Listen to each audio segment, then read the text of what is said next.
유퀴즈라는 프로그램에 하나 정신과 의사가 나와서 해외에서 이제 있었던 통계에 대한 이야기를 한 적이 있습니다. 그것은 이런 물음이었습니다. 아이들에게 물었는데요, 부모님에게 원하는 것이 뭐냐라고 물었습니다. 그렇게 설문조사를 한 이후에 부모님들께 물은 겁니다. 뭐라고 답이 나왔을 것 같으십니까? 라고 물었더니 부모님들 대답이 의외로 한결같았습니다. 시간을 내서 나랑 더 많이 놀아줬으면 좋겠어요 라는 것이 아마 아이들의 대답일 것입니다. 이렇게 예상했습니다. 근데 여러분, 실제 대답은 이것이었습니다. 엄마 아빠가 좀 행복한 얼굴로 웃으면서 살았으면 좋겠어요. 이게 아이들의 대답이었습니다. 아이들이 보기에 엄마 아빠가 재밌게 사는 것 같은데 나도 한번 저 인생을 경험하고 싶다 라는 그런 마음을 먹고 싶다는 것이 그 아이들의 바람이었다는 것입니다. 여러분, 부모가 즐겁게 사는 모습을 몸소 보여주는 것이 그 아이들에게 가장 중요하다고 말합니다.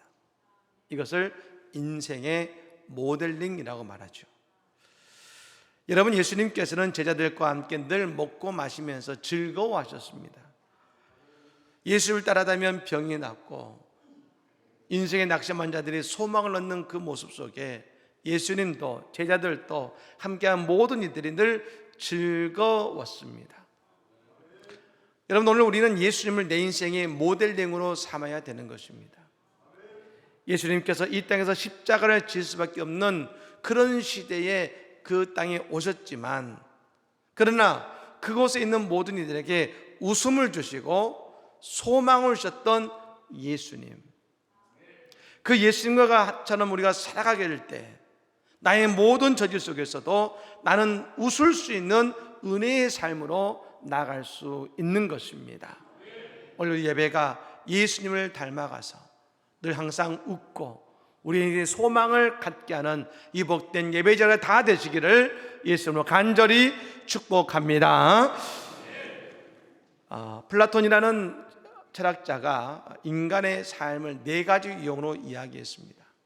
첫 번째는 욕망지향적인 삶입니다. 이것은 쾌락을 추구하는 삶을 이야기하죠. 두 번째는 이익지향적인 삶으로서 소유를 최고의 가치로 생각을 합니다. 그래서 그 인생의 목표가 뭐냐면 부자가 되는 것이죠. 세 번째 삶은 정치적인 삶으로서 명예와 권력을 지향하는 삶이고요.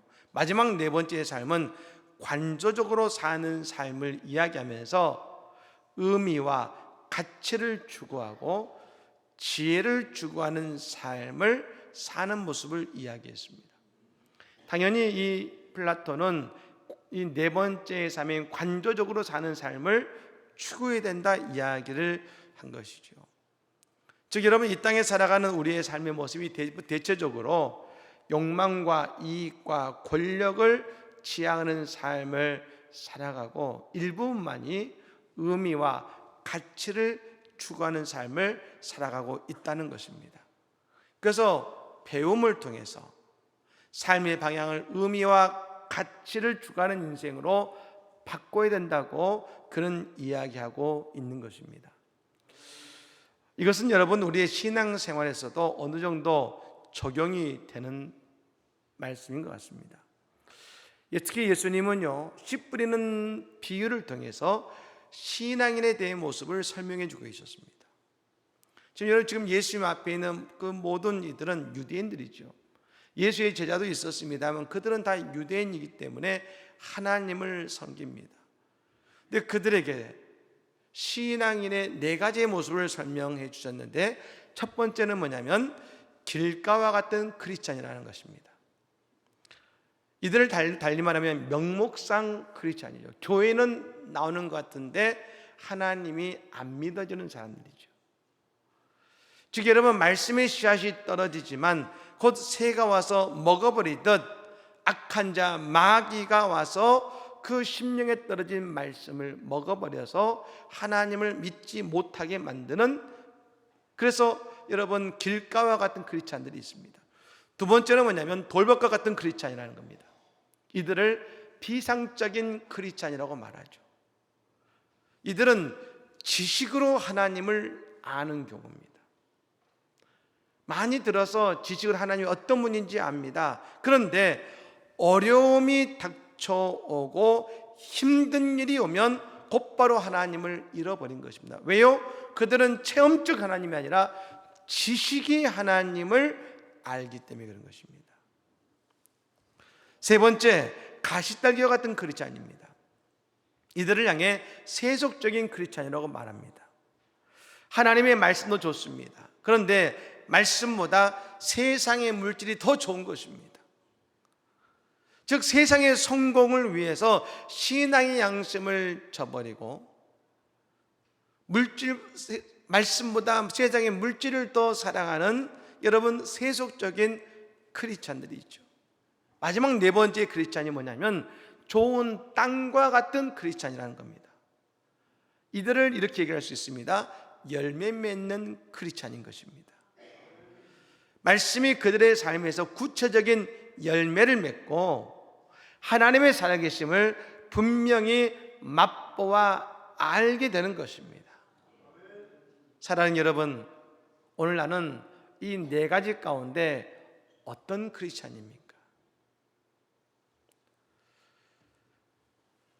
이것은 여러분 저 역시도 마찬가지입니다만 교회의 직분이 꼭 우리의 신앙의 모습을 말해주는 것은 아닙니다. 우리는 오늘 나는 어떤 크리스찬으로 오늘 서 있습니까? 하지만 우리가 예수님을 믿을 때 제대로 믿고 열매를 맺어야 되지 않겠습니까? 우리 모두 다 올 한 해 말씀에 도전해서 열매 맺는 신앙이 되시기를 예수님을 간절히 축복합니다. 여러분 이 비유의 말씀을 우리가 잘 알고 있습니다만 그래서 모두 다 열매 맺는 인생을 살아가고 싶습니다. 하지만 왜 우리는 노력하는데 그게 안 될까요? 우리 모두 다 은혜 받는 신앙생활을 하고 싶은 마음이 있지만 그렇게 되지 않는 내 자신의 신앙과 삶의 모습을 보면서 낙심할 때가 많다는 것입니다. 근데 여러분 오늘 본문의 말씀을 주신 이유가 무엇일까요? 왜 이런 비유 말씀을 해주셨을까요? 그것은 모두 다 예수님 앞에 있는 그 모든 이들이 하나님의 자녀들로서 좋은 땅과 같은 크리스찬이 되어서 열매 맺는 인생이 되기를 바라시기 때문에 오늘 이 말씀을 주신 것 아니겠습니까? 그럼 여러분 우리가 이 열매 맺는 크리스찬이 되기 위해서 무엇이 중요하다 할 수 있는 것인가? 우리가 살펴보자 하는 것입니다. 첫 번째는 이것입니다. 모든 복음은 능력이요 생명임을 믿으시기를 바랍니다. 예수님이 씨 뿌린 자의 비유를 말씀해 주셨는데요, 이 비유라는 말씀을 잘 이해하실 필요가 있습니다. 비유는 시크릿, 비밀이 아닙니다. 미스터리, 신비라고 해석할 수 있는 것입니다. 예수님이 씨 뿌리는 자의 비유 속에서 비밀을 숨겨놓은 것이 아니라 우리가 예상할 수 없는 놀라운 하나님의 신비를 그 안에 숨겨놓으신 것입니다. 특히 오늘 본문은 여러분 씨앗에 대한 비유인데요, 씨앗은 그 안에 생명을 품고 있습니다. 그래서 아무리 시간이 지나도 그 생명력을 잃지 않는다는 겁니다. 실제로 고대 이집트 피라미드에 보면 이 씨앗들이 종종 발견되는데요, 이 투탕카멘 왕의 피라미드에서 발견된 완두콩이 있다고 합니다. 3,300년이 지난 완두콩인데, 그래서 궁금하지 않습니까? 그래서 그 실제로 땅에 심어봤더니 싹이 나고 열매가 맺혔다는 것입니다. 여러분 복음은 씨앗입니다. 이 복음의 씨앗은 2000년 전 예수님이 우리에게 전해주시고 뿌리신 복음이고, 저 바울 사도가 이 복음의 씨앗을 가지고 아시아와 유럽의 복음을 전했을 때에 그 아시아와 유럽의 복음의 싹이 나고 열매가 맺혀진 줄로 믿습니다. 그 2000년 전의 복음의 씨앗을 오늘 우리가 다시금 듣고 우리에게 임하고 있다는 것입니다.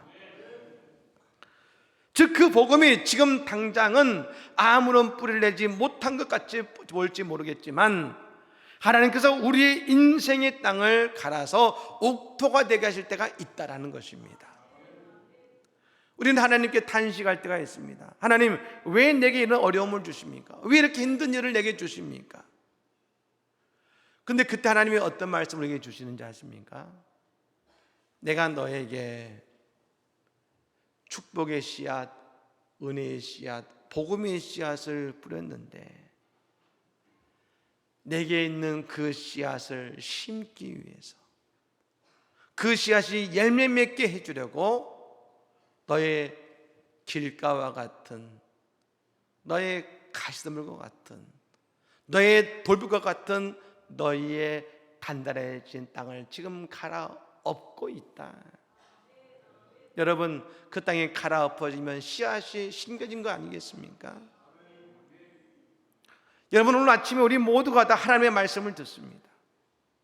이 말씀이 우리에게 소중한 것은 우리 모두에게 동일하게 하나님의 축복의 씨앗, 은혜의 씨앗이 우리에게 임하고 있다는 것입니다. 전 이걸 말씀드리고 싶습니다. 공평하신 하나님의 사랑, 모든 이들에게 동일하게 임하는 하나님의 은혜가 우리에게 임하고 있다는 것 아니겠습니까?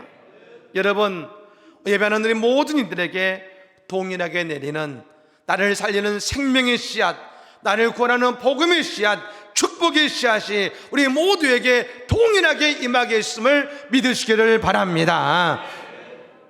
두 번째로, 우리에게 말씀이 주어지지만 말씀이 열매 맺지 못하는 가장 또 하나의 이유는 뭐냐면 마귀의 역사가 있다는 겁니다. 오늘 본문에 네 가지 땅의 비유가 나타났는데요, 그런데 이 네 가지 땅 모두 다 동일하게 마귀는 일하고 있다는 것이죠.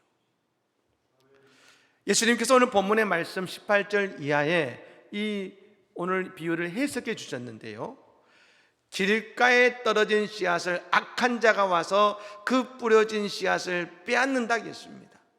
이 악한 자는 누가복음에 보면 마귀라겠습니다. 돌밭은 어떻습니까? 환난과 박해가 생깁니다. 환난과 박해는 마귀가 주죠. 가시밭은 세상의 염려와 재물의 유혹이 말씀의 줄기를 가로막습니다. 이 염려와 유혹도 마귀가 하는 것입니다. 무엇보다 좋은 땅이 열매를 맺는다고 했는데 뭐라고 하셨습니까?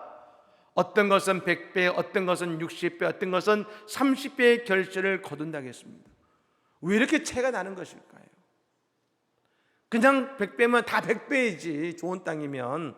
왜 어떤 사람은 100배, 어떤 사람은 60배, 어떤 사람은 30배의 결실을 거둘까요? 이 열매의 차이를 만드는 것이 마귀가 우리에게 역사하고 있다는 것입니다. 여러분, 먼저 100배를 말했습니다. 왜요? 이것이 우리에게 주시는 하나님의 본래적인 축복의 모습임을 믿으시기를 바랍니다.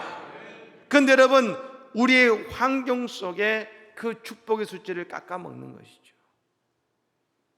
우리가 왜 오늘 기도하고 하나님의 말씀에 순종해야 될까요? 우리가 저 마귀의 권세를 물리치고 우리에게 주시는 하나님의 온전한 하나님의 열매를 맺기 위함인 줄로 믿습니다. 철로역정의 저자인 존 버년이 영국에서 나서 자라는데 오랜 시간 교회를 다녔습니다. 그런데 그가 과거를 회상하면서 말하기를 자신은 무신론자와 같았다고 말합니다. 어느 날 여러분 예배를 드리면서 성경을 이렇게 보면서 이런 의문이 들었다고 합니다. 나는 이렇게 설교를 수없이 들어왔는데 어째서 내 마음속에는 하나님에 대한 분명한 확신이 없고 여전히 하나님을 알지 못하는 상태로 이 자리에 앉아 있을까? 도대체 왜 그럴까? 왜 다른 사람들은 믿어지는데 나는 하나님 믿어지지 않고 나는 그렇게 이 자리에 앉아만 있는 것일까? 그런 의문이 들었습니다.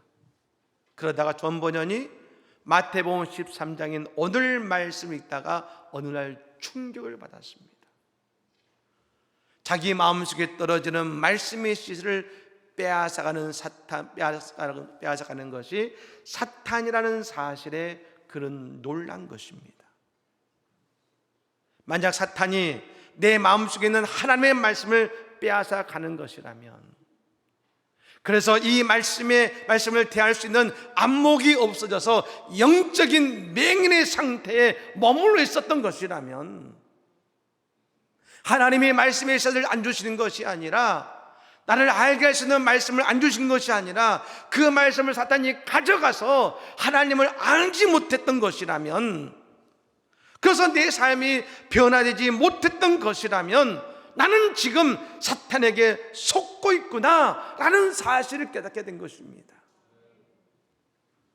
그날부터 존 번연의 예배의 자세와 설교를 듣는 자세가 완전히 달라졌습니다. 그는 자신에게 주시는 그 말씀을 놓치지 않으려고, 그 말씀을 붙들려고, 참된 믿음을 갖기 위해서 애쓰고 수고했을 때 그는 살아계신 하나님을 만날 뿐 아니라 참된 믿음의 자리에 도달할 수 있었던 것입니다. 그리고 그는 이후에 철로역정이라고 하는 신앙인의 영적 여정을 담은 그 철로역정 책을 쓰게 된 것이죠. 여러분, 지금 성경적인 땀으로 크리스찬들에게 역사적으로 제일 많이 읽힌 책이 바로 철로역정이라는 책인 것입니다. 그가 하나님을 비로소 만난 이후에 그 신앙의 여정을 기록한 책이죠. 우리의 마음밭을 길가로, 돌밭으로, 가시떨기의 땅으로 만드는 것은 모두 다 사탄의 역사입니다.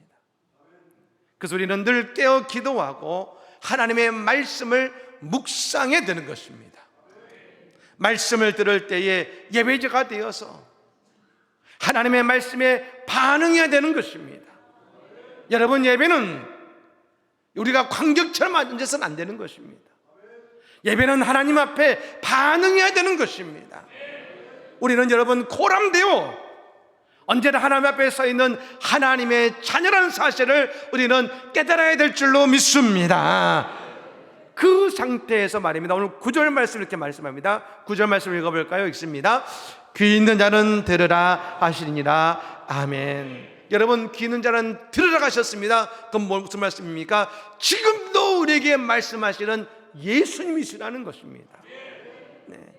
그 말씀을 듣지 못하도록 우리의 귀를 막아버리고 있는데, 마귀는 그 귀를 막아버리고 있는데, 바로 그 앞에서 분명하게 우리의 귀를 세우고 하나님의 예수의 생명의 말씀을 나의 영혼의 밭에 심는 우리의 믿음의 노력이 있어야 된다는 것입니다. 사랑하는 여러분, 사탄에게 속지 마십시오.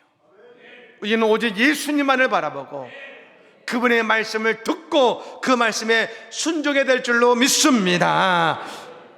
세 번째는 뭐냐면, 말씀에 순종하는 자는 반드시 열매를 맺는다는 것입니다. 오늘 보면 8절 말씀 읽어볼까요? 8절의 말씀 읽겠습니다. 시작. 더러는 좋은 땅에 떨어짐에 어떤 것은 100배, 어떤 것은 60배, 어떤 것은 30배의 결실을 하였느니라. 아멘. 여러분, 우리에게 이 결실이 있을 줄로 믿습니다. 여러분, 이 말씀을 누가복음 8장 15절에 똑같은 병행 구절에서 이렇게 풀어놓고 있습니다. 좋은 땅에 있다는 것은 착하고 좋은 마음으로 말씀을 듣고 지키어 인내로 결실하는 자니라. 말씀을 듣고 지키어 인내로 결실하는 자. 한번 따라해 보실까요? 듣고 지키어, 듣고 지키어. 할렐루야. 여러분, 듣고 지킨다는 것이 한마디로 말씀드리면 말씀에 순종하는 것이고, 그 순종함을 통해 말씀이 내 안에 뿌리 내리게 만드는 것입니다. 환난과 박해와 염려와 유혹이 내 마음을 차지하는 것이 아니라 우리의 마음에 그런 것들을 갈아서 몰아내고 우리의 마음밭은 좋은 밭이 되게 해야 된다는 것입니다. 여러분, 농사를 지어보신 분들은 아시겠습니다만 농사의 가장 중요한 것은 좋은 밭을 만드는 일입니다. 좋은 밭을 만드는 거예요. 좋은 땅을 만들어야 됩니다. 그래야 열매를 맺는 것입니다. 마찬가지로 우리의 신앙생활도 이것입니다. 나의 마음밭을 좋은 밭, 옥토로 만드는 일이 우리의 신앙생활인 것입니다. 그것이 우리의 일입니다. 그 씨앗을, 그리고 그 복음의 씨앗, 축복의 씨앗을 뿌리는 분은 예수님의 사역이고, 그 뿌려진 씨앗, 우리 옥토에 뿌려진 씨앗 위에 물과 햇빛을 주시는 분은 성령님과 하나님이시라는 것입니다. 그러니까 여러분, 우리는 말입니다, 주님의 그 복음의 씨앗이 뿌려지는 우리의 마음을 기도와 예배를 통해서 내 마음의 밭을 늘 갈아엎으면서 늘 새롭게 함을 통해 날마다 주시는 나의 말씀을 붙들고 그 말씀을 지키기 위해서 믿음의 수고를 다 해야 되는 것 아니겠습니까? 그 수고가 바로 순종인 것입니다. 하지만 여러분, 내가 하고자 한다고 단번에 순종이 되는 것이 아니지요. 하지만 우리가 날마다 이 일에 도전하는 것입니다. 주일의 예배 때 들은 말씀을 실천하고자 도전합니다. 매일 주때의 말씀을 기억하고 그 말씀을 지키기 위해서 노력합니다.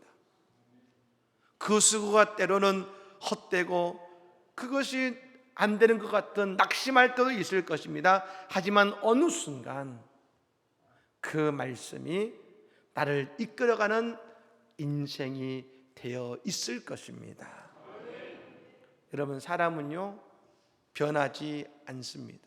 그런데 변할 때가 있습니다. 열매를 보면 변합니다. 열매를 보면 기뻐하고, 이렇게 하는 것이 잘 사는 거구나, 이런 것이 복받는 인생이구나, 그를 우리가 열매를 보게 되면 인생의 방향이 바뀝니다. 인생이 변하죠. 내 삶에 그 열매가 있게 될 때 그것이 나를 변하게 만드는 것입니다. 또 예수님 말씀하지 않습니까? 그 열매는 100배, 완전한 수를 통해 우리 인생을 새롭게 하신다는 약속임을 믿으시기를 바랍니다. 그래서 많은 씨앗들이 우리에게 쏟아지고 있습니다. 근데 그것이 우리를 그것만으로 변화된 것이 아니라 우리의 땅이 새로워져야 되는 것입니다. 그것이 오늘 말씀을 지키기 위해서 우리의 믿음의 전기질을 하고 순종의 헌신이 우리에게 있게 될 때 주님의 축복의 씨앗, 주님의 생명의 씨앗이 우리 안에 싹이 나고 주님이 주시는 하늘의 은혜의 생수와 그리고 주님의 은혜의 햇빛을 통해서 반드시 그 씨앗은 아름다운 열매를 맺게 될 것입니다. 여러분, 그 100배의 열매의 주인공들 다 되시기를 우리 주 예수 이름으로 간절히 축복합니다. 아멘.